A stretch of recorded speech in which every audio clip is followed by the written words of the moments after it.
Emergency workers searched by floodlight in smashed buildings for survivors of Mexico's deadliest earthquake in 32 years amid fading rescue prospects, 5 nights after the disaster, and as President Enrique Pena Nieto urged Mexicans to turn their attention to rebuilding.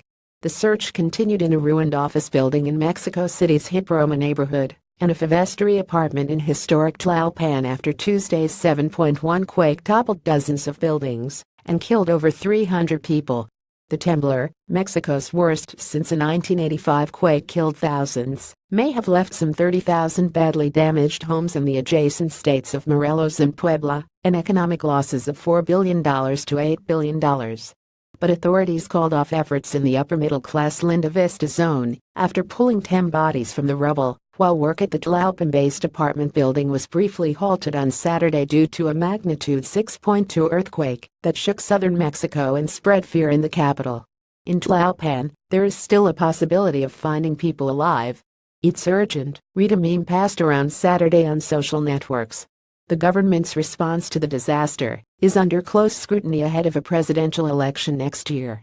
Frustration has grown among the thousands left homeless by Tuesday's quake, with critics saying the government reaction pales in comparison to an outpouring of volunteer support, from rescue work to food donations. When Tuesday's quake hit, Mexico was already reeling from a 7 September earthquake that killed at least 98 people and was the strongest in the country in 85 years. Aftershocks on Saturday spread fear among Mexico's traumatized population, and a plume of ash spewed from the Popocatépetl volcano, and another reminder of the country's volatile geology.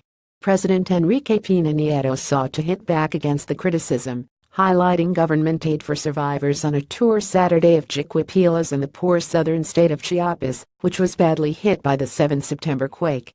"Be assured that the federal government is here, the state and local governments, supporting you, hand in hand, to rebuild," he said. But many Mexicans are wary of politicians using the quake to score political points ahead of 2018 elections that are seen as a referendum on the institutional Revolutionary Party's patchy record since returning to power in 2012. Francisco Honorero, a 46-year-old farmer in Mexico City's fertile Xochimilco district, is living on the streets while he waits for authorities to assess damage to his home, which is currently propped up by wooden beams after the quake.